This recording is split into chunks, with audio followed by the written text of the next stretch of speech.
Howdy,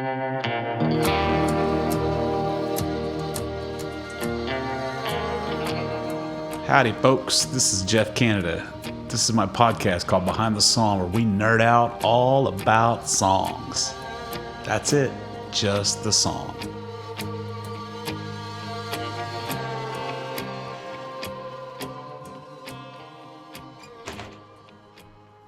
All right? Yes. Are you sure? Are you nervous? No. Why not?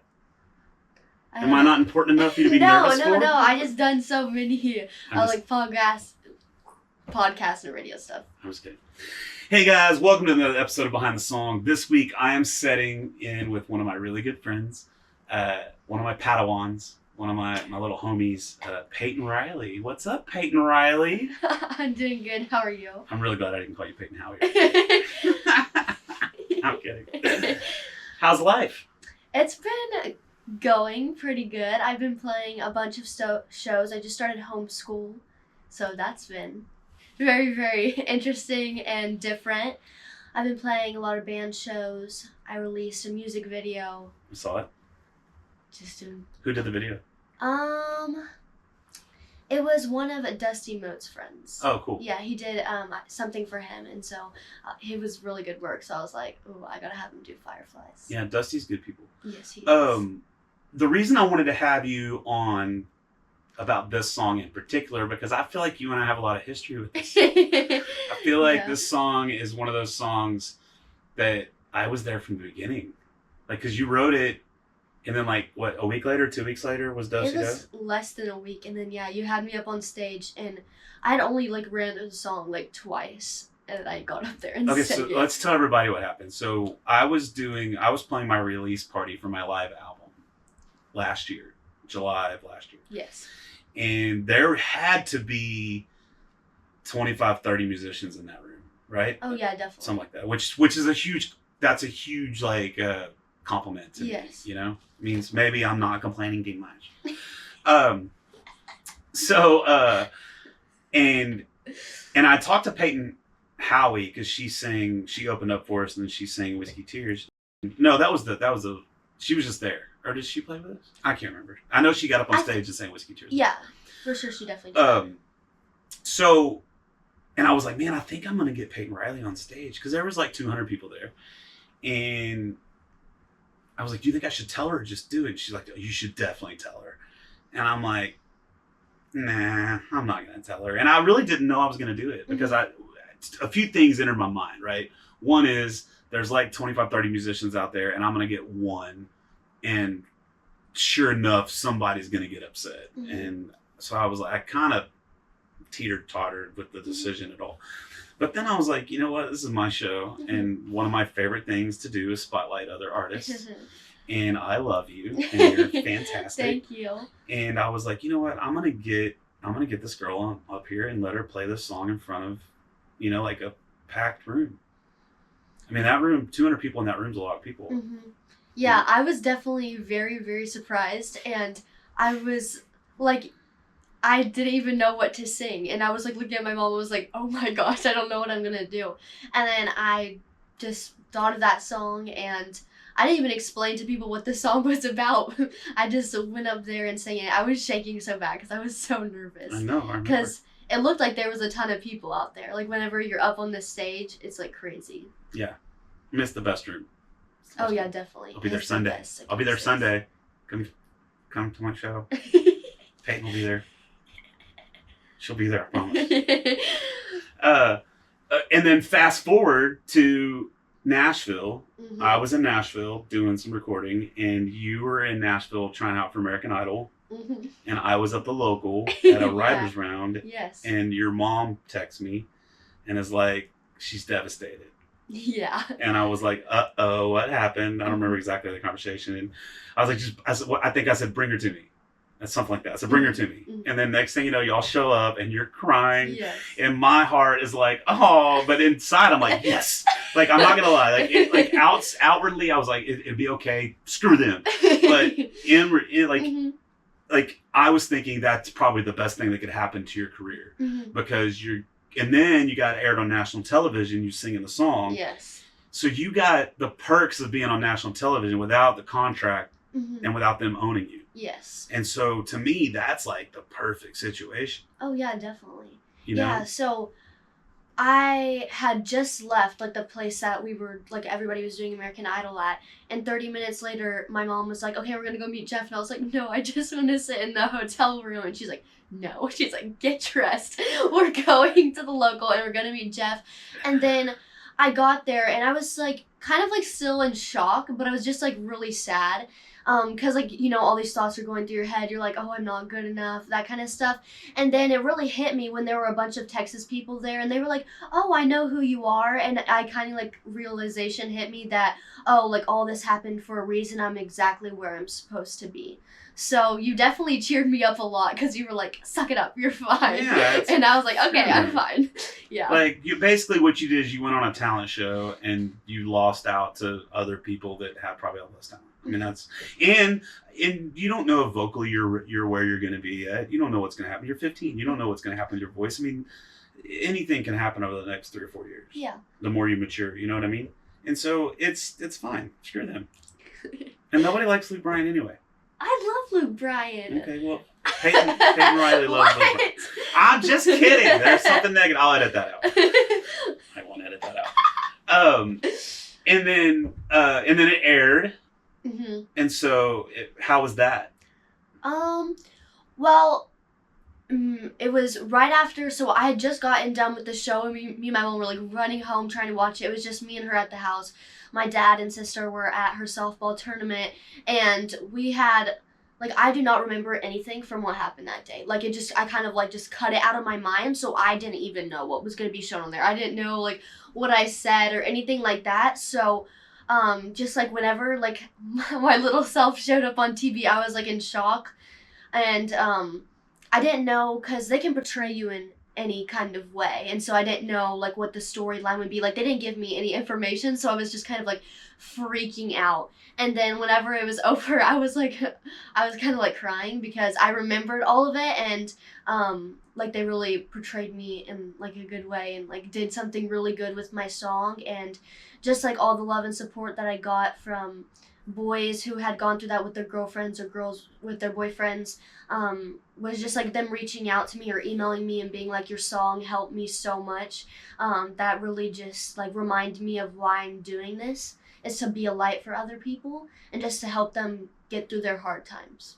Yeah. Sweet. See, one of the good ones. For now, wait till you're 21. I'm kidding. So walk me through, you're the only writer of this song. This is not a co-write? Yes. You're the only writer. Mm-hmm. And it's called Fireflies. Yes. We should probably say that because I don't think we said that. And so you released it when? Like 4 months ago? May 3rd. So 5 months ago? 4 or 5 months ago? But the video just dropped like 2 weeks ago. Last Friday. Week. Yeah, something like that. Like really soon. Mm-hmm, yeah. Do you think the video did justice for the song? I think it does.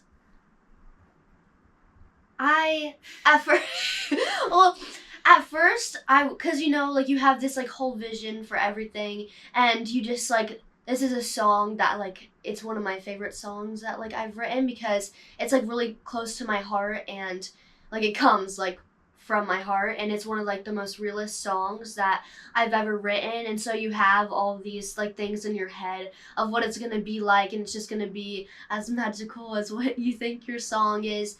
And so whenever we were filming it, I was kind of nervous. I was like, I really hope this turns out really, really good. And the guy who was doing all the filming was super, super nice. He had so many amazing ideas.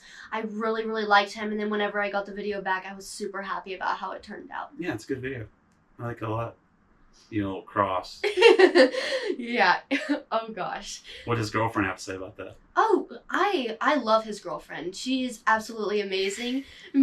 So Cross, his girlfriend and I, we go out dancing sometimes, and we have a blast. Like, she's absolutely amazing. She's like the best girlfriend. Like, I cannot like name anybody else who would let their boyfriend go and do that. It's so nice to not be jaded.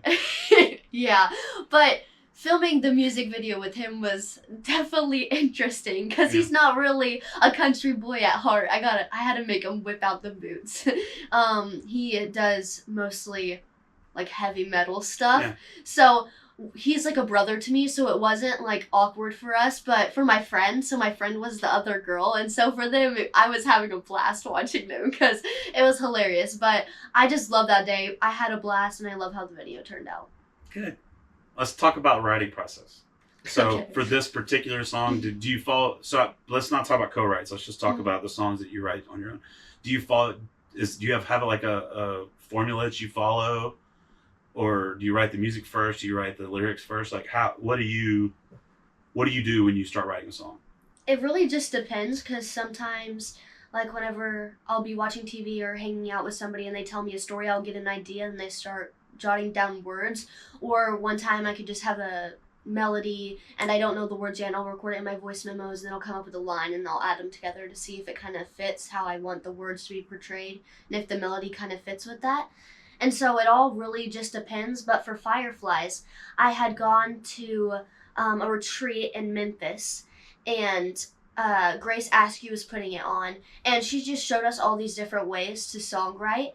And I'm a very visual learner person. Like, if you just were to give me a bunch of words and tell me like to do a math problem and not show me any examples of how it's supposed to look like, I cannot do it. And so that's kind of how I am for songwriting. I have to kind of have a picture of what, like an actual physical picture to see kind of like have it all planned out. And so what I learned there, she had like a bunch of magazines and we would just flip through them and we would pick a page and we had to pick 10 things off of that page, like a color, a feeling that it made us feel. And then we had to incorporate those into the song. And so what I had done for Fireflies is I had gone on Pinterest and I just looked up like cute couple pictures, and there were like these little flashing lights, which they might have just been twinkly lights or whatever, but my mom, as a kid, she had always loved fireflies, and we would go camping, and me and my sister would catch them in jars. And so I kind of just wrote, like whenever I saw that picture, I kind of just imagined kind of what my dream relationship would be and kind of resembled it into something like a relationship that I had had. Yeah. And so I had written the chorus first, and then I couldn't think of anything else.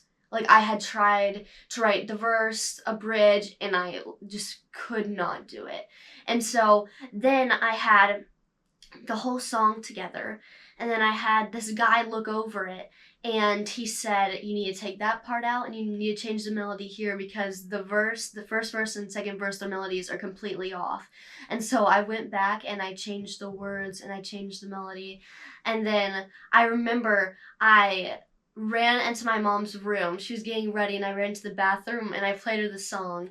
And then I played my dad the song and he started crying. And that's when I knew that it was a pretty decent song. And so that's when I knew that I needed to start like playing it out.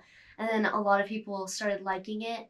And as I said earlier, it's like a really important song to me because it's one of like the realest songs that I've ever written so far. And so I just really connect to it a lot and I love playing it.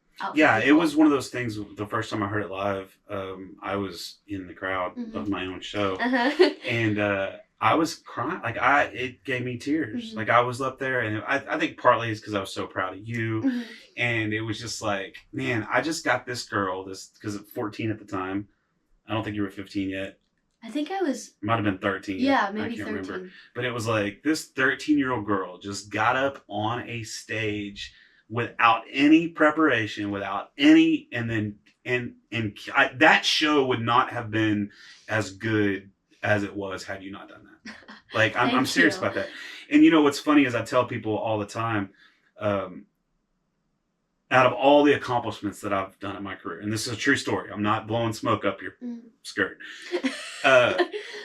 Out of all the accomplishments that I've had in my career, number one for me is my acting performance in my Monsters video. That's hands down my number one. I'm more proud of that than anything else.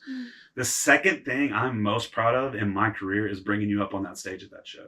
And I tell everybody that all the time, and I'll go, I don't know what'll top that. I mean, I've had some really, really cool things happen to me in my life. That was one of the coolest for me personally. Just seeing you get up there and just kill it. You had the whole crowd just eating out of the palm of your hands. And to do that at 13 and command the stage the way you did, even though you were nervous, play the guitar the way you did, like everything, it was the perfect performance, perfect timing. Everything about that was perfect. And I couldn't have scripted it any better if I tried. There's just no way. It was great. It was perfect. And well, thank you for having me up there, because I'll never forget that moment, because that's the first time that I ever really played that song for anybody. Yeah, I'll never forget either. I mean, I remember it like it was yesterday. I mean, it was that cool of experience. And I tell people all the time, like, obviously I want to put out music that's close to my heart, but my second passion in life is spotlighting other people that are doing cool stuff. That doesn't matter if it's a musician or a bar or whatever it is. Like, I love it. I love the feeling that I get whenever I make a post about somebody else, or whenever I share somebody else's song, or when I cover somebody else's song, or any time that I'm doing anything. So just know that you have like a top 10 Jeff Canada. You're part of a top 10 Jeff Canada experience of my entire life. And so, and all because of that song. It's a great song. Thank you. What is your favorite lyric in the song? What's your favorite part of the song? I know mine is the bridge. I guess it's a bridge when you go up on the Fireflies part. Oh yeah. That's probably my favorite part too. I really liked what I did. So good. For the melody part, yeah. That's probably one of my favorite parts too. What's your favorite lyric you've ever written in your life, even if it's not even a song yet? Oh gosh. I mean, whenever, like, my songs are like my babies, because I hold them like so close to me, and so every time I write a new song, I find that song to be my favorite. And so I just wrote this song called Dancing in the Rain. And, I'm almost 16, so I've been getting a lot more freedom lately. All my friends are starting to get their license, and so this summer my mom let my friends drive me around, and I just got to have a lot more freedom, and I just had a lot of I don't like this. fun.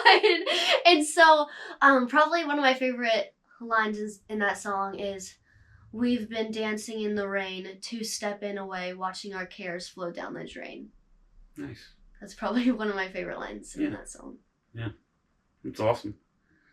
I'm really proud of you. Thank you. And I love you a lot. I hope you. I love you too. Like I don't have a daughter. I have Gracie, but she's not my daughter. I love Gracie. So you can be my little. I'll be your daughter. You be my little daughter. Nah, we're homies.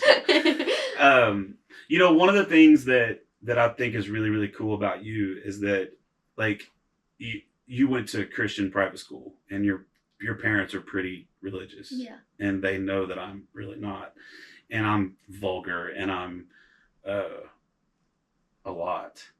And the fact that your parents, like, entrusted you enough to work with me, or to, like, you know what I mean, to hang out and, like, talk and guidance and all those things, like, it kind of blows my mind that your parents, like, trusted me to do that. That's pretty awesome. So I love your parents too. I hope they know that. Well, in the Bible, God tells us to love everybody no matter what, and to always treat people how you would want to be treated. And you've always, like, treated me, like, so kindly, like a brother, or as somebody that I've always looked up to, because you're just been, like, so nice to me. And Aww. just, like, so supportive of everything that I do, and you always have my back no matter what. And a bunch of people always come up to me and was like, "Oh, Jeff Canada was telling us all about you." And so God just tells us to treat people how you would like to be treated, and that's how you treat me. So yeah, well, I love you. I think you're great. I think you're gonna do cool things. I don't always agree with all of your decisions, and sometimes I want to jump to the computer and smack you. Oh gosh. But you're 15 and I'm 45. That's a big difference. Huge difference. What did I do wrong? You didn't do anything wrong. You're living your life. You're doing your thing. You don't worry about, like, we just had this conversation before the podcast. Like, don't worry about people. I mean, it's minor. It's like little teenager stuff. Things I want to slap my kid for doing the same stuff. You know what I mean? Just the normal stuff. Like, oh gosh, and you're kind of making me nervous. And I don't like the fact that your mom's letting you ride around with 16-year-olds. Oh, okay. This is the part that you're... Mom. Well, they're girls. They're my best friends. So. It doesn't matter. Got to protect you with all of our... Ugh. You gotta be good. I am good. Okay. I promise. All right. Well, you want to play the song? Yes, Let's sure. do it. What's up, y'all? I'm Payton Riley, and I'm gonna play y'all my song Fireflies.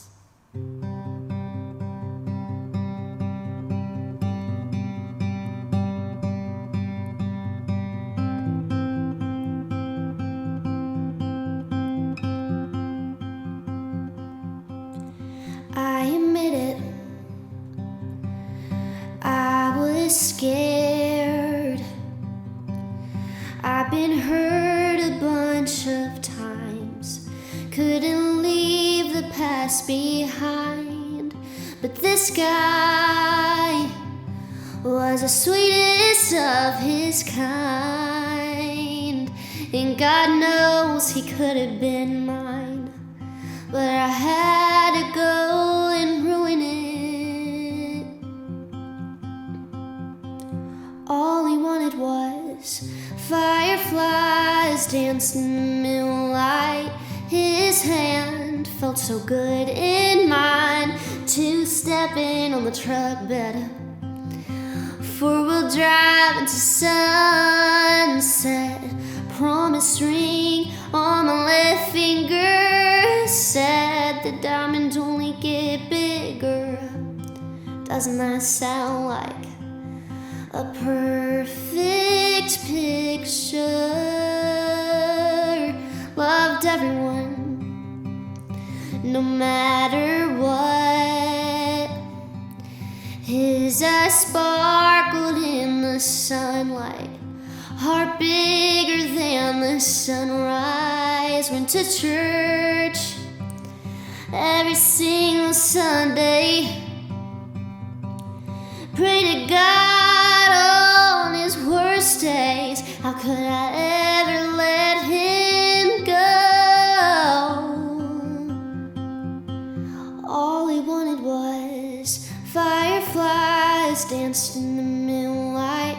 His hand felt so good in mine. Two-stepping on the truck bed, four-wheel drive into sunset. Promise ring on my left finger said the diamonds only get bigger. Doesn't that sound like a perfect picture? And I hope he finds someone who will make him happy, and he'll look at her like it's the last time, and he'll hold her in his arms till the end of time. And I promise he'll be better off without me. All he wanted was fireflies dancing in the moonlight. His hand felt so good in mine.